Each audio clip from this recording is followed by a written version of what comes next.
नमस्कार। आज हम फोटो एवं फोटोग्राफी पर बात करेंगे। चित्र जन संप्रेषण के विशिष्ट माध्यम होते हैं जिन्हें अपनी सत्यता का प्रमाण नहीं देना पड़ता। मनुष्य जीवन और प्रकृति से जुड़ी जिन उपस्थितियों को देखता है और जो उसे आकर्षित करती है उन्हें वह चित्रों के रूप में उतार लेता है। चित्रकारी मानव की मूल प्रवृत्ति रही, लेकिन सजीव फोटो उतारने का काम कैमरे की मदद से किया जाता है।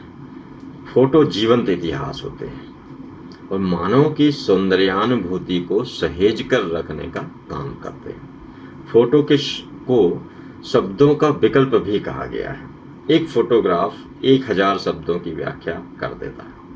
फोटोग्राफी विशिष्ट कलात्मक विधा है जो अतिरिक्त सतर्कता और त्वरित निर्णय क्षमता की मांग करती है। कैमरे के माध्यम से भावना को आंदोलित कर सकने वाले लक्षणों को कैद करना आसान काम नहीं।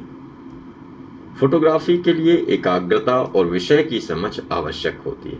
एक सही फोटोग्राफ पाने के लिए अनेक चित्रों को खींचना पड़ता है, इंतजार करना पड़ता है।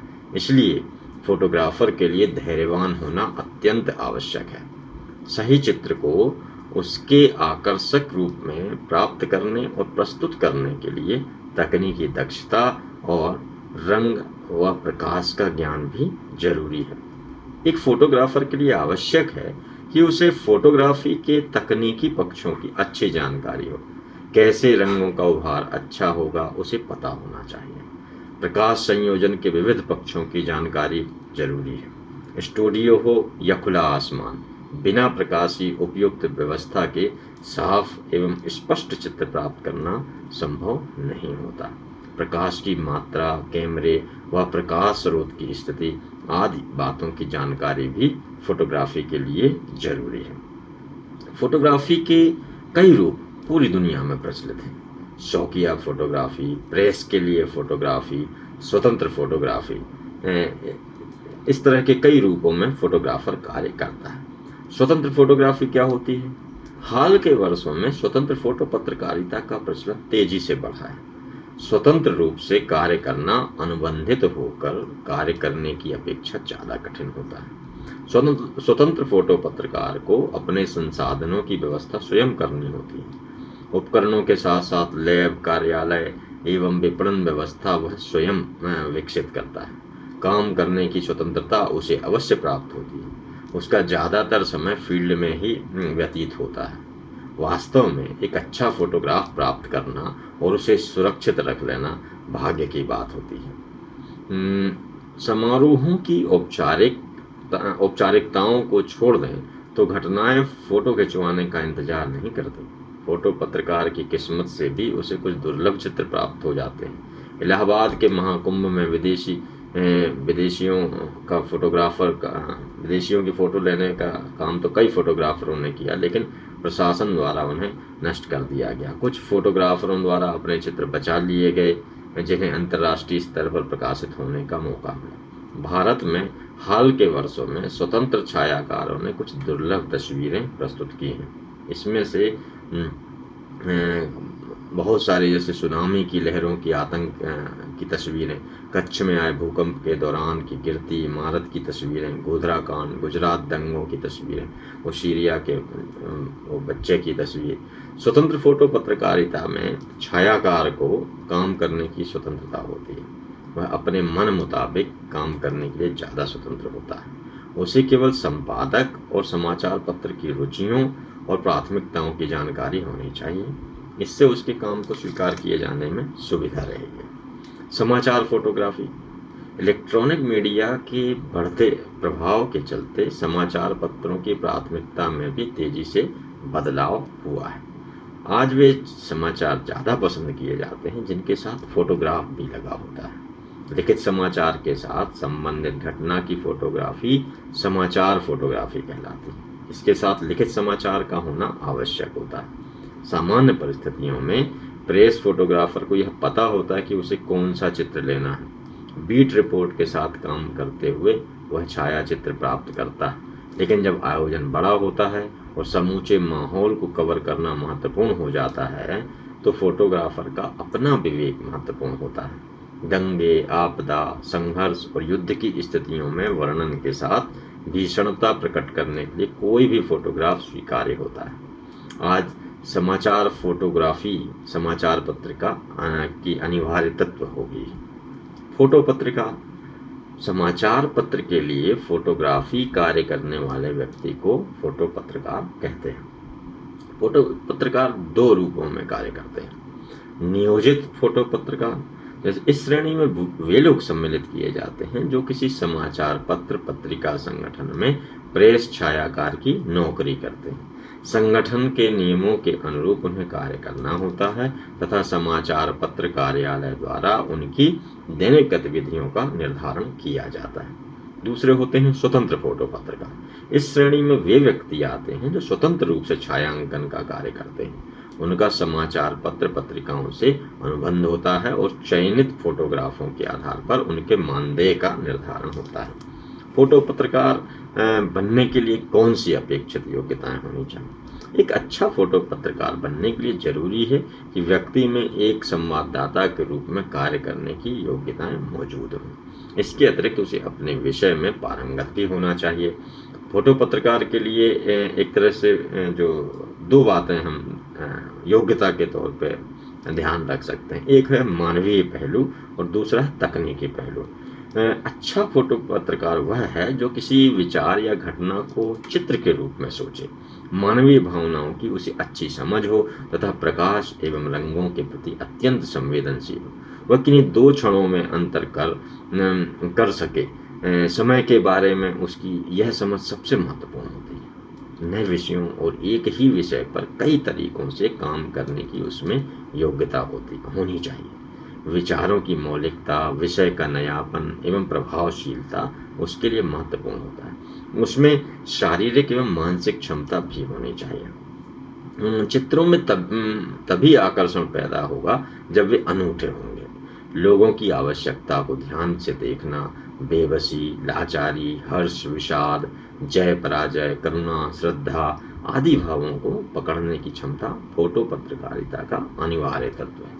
संघर्ष की अकूत क्षमता और धैर्यपूर्ण मृदुल व्यवहार से ही वह विपरीत परिस्थितियों में भी वांछित चित्र प्राप्त कर सकता है। अनुसंधान की उच्च स्तरीय क्षमता भी आवश्यक होती है। अफगानिस्तान पर अमेरिकी हमले के बाद एक महिला की तस्वीर विश्व प्रसिद्ध टाइम्स पत्रिका के कवर पेज पर छपी। यह वही महिला थी जिसके बचपन की तस्वीर पत्रिका ने 2 दशक पहले छापी थी। उसे खोजने में छायाकारों की मेहनत का आप अंदाजा लगा सकते हैं। दूसरा होता है तकनीकी पहलू।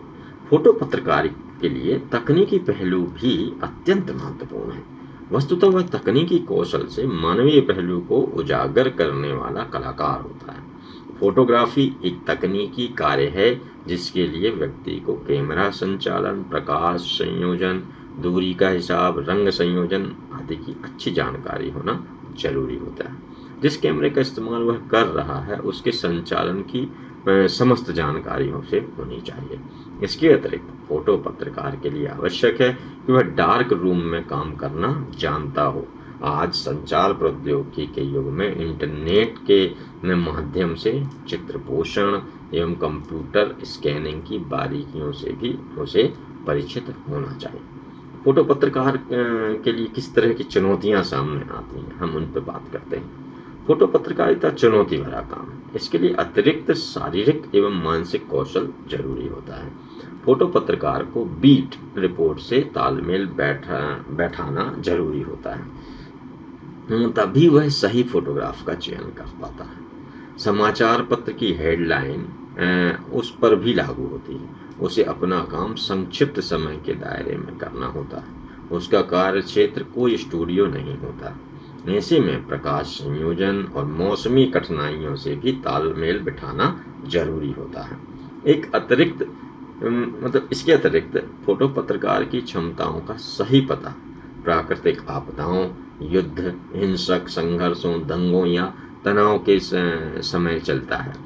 यह विषय परिस्थितियां शारीरिक और मानसिक मजबूती की मांग करती हैं। प्रशासन, सुरक्षा तंत्र और उपद्रवी तत्व तीनों ही फोटोग्राफर के लिए बाधक होते हैं। उसे कोई सुरक्षा प्राप्त नहीं होती तथा खुद चोट खाकर भी अपने उपकरणों की रक्षा करनी होती है। विषमतर परिस्थितियों में जहाँ से लोग पलायन कर रहे हों, उसे डटकर फोटोग्राफ लेना होता है। थोड़ी सी चूक ऐसी स्थिति में जानलेवा साबित हो सकती है। आपातकालीन परिस्थितियों में फोटो पत्रकार का कार्य बहुत ही कठिन हो जाता है। संवेदनशील परिस्थितियों में उसे एक संवाददाता की तरह ही जागरूक होना होता है। ऐसे में नियम और कायदे की तलवार उस पर भी लटकती रहती है। फील्ड की चुनौतियों के साथ साथ अखबार का दफ्तर भी उसके लिए चुनौतियों वाला होता है। जो दूसरा क्षेत्र है, संपादक की समीक्षात्मक नज़रों के समक्ष सही चित्र प्रस्तुत करने के लिए फील्ड में वह कई कोणों से, कई एंगल से चित्र खींचता है। मुद्रण की सुविधा के अनुरूप स्पष्ट फोटोग्राफ प्रस्तुत करना भी जरूरी होता है। इस प्रकार फोटो पत्रकार का काम चुनौती और जोखिम से भरा है। सफलता प्राप्त करने के लिए विपरीत परिस्थितियों में संघर्ष करना होता है और अपनी संवेदनशीलता बनाए रखनी होती है। अब हम आते हैं फोटो संपादन पर। फोटो संपादन किस तरह से किया जाता है? फोटो संपादन की प्रक्रिया में फोटोग्राफ का चयन, शीर्षक, कैप्शन का निर्धारण, स्थान संयोजन, उभार व्यवस्थित करना आदि कार्य शामिल होते हैं। समाचार पत्रों में स्थान की समस्या होती है। फोटोग्राफों का एक सीमा तक ही उपयोग किया जा सकता है। अनेक उपलब्ध फोटोग्राफों में से उपयुक्त का चयन करना होता है। यह फोटो संपादक के कौशल और विवेक पर निर्भर करता है कि वह सही फोटोग्राफ का चयन करे। समाचारों के साथ वही चित्र सही होते हैं जो समाचारों के भाव को पूर्णतया स्पष्ट करते हैं। फोटो फीचर के लिए प्रधान चित्रों का चयन करना चाहिए। चयनित फोटो का शीर्षक देना भी चयन के समान ही महत्वपूर्ण होता है। फोटो शीर्षक सटीक और संक्षिप्त होना चाहिए। फोटो के प्रभाव की अभिव्यक्ति करता शीर्षक सर्वाधिक सफल माना जाता है। हर चित्र के साथ उसका शीर्षक होना जरूरी है। शीर्षक फोटो के नीचे लगाना चाहिए क्योंकि ऊपर लगा शीर्षक फोटो के महत्व को कम कर देता है। फोटो संपादक को पता होना चाहिए कि फोटोग्राफ के लिए कितनी जगह का इस्तेमाल करना चाहिए। बड़ी खबरों के साथ तो बड़ा, जैसे 5x7 का चित्र ठीक लगता है। छोटे समाचारों के लिए फोटो का आकार भी समानुपातिक रूप से छोटा होना चाहिए। टेबलाइड समाचार पत्रों में तो 2 कॉलम से ज़्यादा की फोटो संभव ही नहीं होती।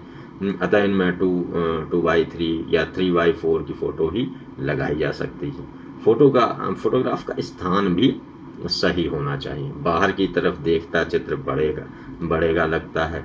नीचे की ओर लगा चित्र ऊपर देखता हो या ऊपर लगा फोटो नीचे देखता हो तो सही रहता है। अंदर की ओर देखते फोटो की जो अंदर की ओर देखते हुए फोटो है उनको कॉलमों में नहीं लगाना चाहिए। फोटो संपादन 2 चरणों में किया जाता है। पहला है वर्टिकल संपादन, लंबवत संपादन। दूसरा है हॉरिजॉन्टल संपादन, ऊर्ध्वाधर संपादन। सर्वप्रथम वर्टिकल संपादन किया जाता है। संपादक मुख्य चित्र के पास धीरे धीरे आसपास के अर्थहीन चित्रों को हटाते हुए पहुंचाता है। जैसे यदि किसी लोकप्रिय व्यक्ति के साथ कई लोग खड़े हैं जिनकी कोई उपयोगिता नहीं है तो फोटो संपादक अन्य व्यक्तियों को फ्रेम से हटाकर मुख्य व्यक्ति का ही फोटोग्राफ चयनित करेगा। इसके बाद ऊर्ध्वाधर या आड़ी छटाई हॉरिजॉन्टल संपादन किया जाता है। आजकल कंप्यूटर पर फोटो संपादन का चलन बढ़ रहा है। इसमें प्रिंट को स्कैन करके कंप्यूटर पर संपादन कार्य होता है। नेगेटिव को भी नेगेटिव स्कैनर की सहायता से स्कैन करके संपादित किया जाता है। डिजिटल कैमरे की खिंची फोटो के संपादन के लिए उसकी फ्लॉपी या मेमोरी स्टिक का प्रयोग किया जाता है। फोटो संपादक समाचार पत्र कार्यालय में फोटोग्राफ को काट छांट कर प्रकाशन के लिए तैयार करने वाले व्यक्ति को फोटो संपादक कहते हैं। फोटो संपादक का कार्य सैकड़ों शब्दों के साथ विवरण लिखना नहीं बल्कि फोटो से ही स्पष्टता व्यक्त करना है। प्रख्यात फोटो संपादक जॉन जी मॉरिस ने फोटो संपादक को गंभीरता या हास परिहास की अभिरुचि पैदा करने वाला, नैतिकता का अनियुक्त संरक्षक, प्रतिभा का सृजनकर्ता व यशस्वी व्यक्तियों का साथी माना है। वह वास्तविकता या तथा इतिहास का समन्वयक होता है। फोटो संपादक को निडर और संवेदनशील होना चाहिए। अपराध, विसंगतियों आदि के फोटोग्राफ का प्रकाशन करते समय उसे सशंकित या भयभीत नहीं होना चाहिए। सामान्य फोटोग्राफ और भावप्रद फोटोग्राफ के बीच अंतर करना उसे जानना चाहिए। पाठकों की रुचि का भी उसे ज्ञान होना चाहिए, तभी वह ऐसे फोटोग्राफ का चयन कर सकेगा जो उसके पाठकों को पसंद आए। वह भले अच्छा फोटोग्राफर ना हो, लेकिन फोटोग्राफ की तकनीकी बारीकियों मसलन उभार, रंग संयोजन, स्पष्टता आदि की जानकारी होनी चाहिए। अब फोटो पत्र संपादक के भी कुछ उत्तरदायित्व होते हैं, जैसे सहयोगी फोटोग्राफरों को कार्य सौंपना व आवश्यक चित्र के बारे में जरूरी निर्देश देना, ऐसे समाचारों का ध्यान रखना जिसके साथ आकर्षक फोटोग्राफ प्रकाशित हो सकते हों, उपयुक्त फोटोग्राफ का चयन करना, आकार एवं शीर्षक निर्धारण करना, समाचार पत्र में फोटोग्राफी संबंधी उपकरणों जैसे कैमरा, फोकस, स्टैंड, लैब आदि सही कार्य कर रहे हैं या नहीं, इसकी जांच करना, संपादकीय बैठक में हिस्सेदारी करना। इस प्रकार फोटो संपादक का कार्य विशिष्ट और उत्तरदायित्वपूर्ण होता है तथा समाचार कक्ष में उसका महत्वपूर्ण स्थान होता है।